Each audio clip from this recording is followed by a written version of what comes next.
Sepekan jelang Hari Raya Idul Fitri 2020, tol Palindra yang menghubungkan kota Palembang dan Indralaya Ogan Ilir masih sepi. Di ruas tol ini hanya ada 2.500 kendaraan yang melintas dalam sehari. Padahal di waktu normal tol dapat dilintasi 12.000 kendaraan. Bahkan puncak arus mudik tahun lalu, tol Palindra dilintasi hingga 20.000 kendaraan. Penurunan jumlah kendaraan berlangsung sejak 1 April lalu akibat pemberlakuan PSBB di sejumlah daerah di Jawa. Selain sebagian kendaraan juga beralih ke ruas tol Kayu Agung Palembang yang baru saja dibuka.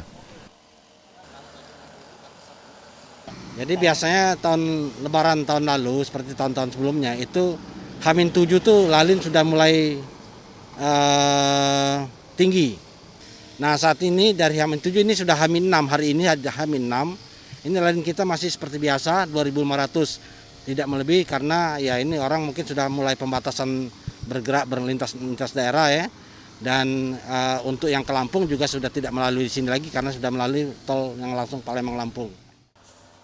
Lalu lintas di tol Palindra umumnya didominasi kendaraan pribadi dan angkutan barang. Kendaraan umumnya berasal dari atau menuju ke arah Prabu Muli atau Muara Enim. Kendaraan juga diminta mematuhi protokol kesehatan COVID-19, seperti memakai masker dan jaga jarak tempat duduk. Rizky Nurmizan, Kompas TV, Palembang.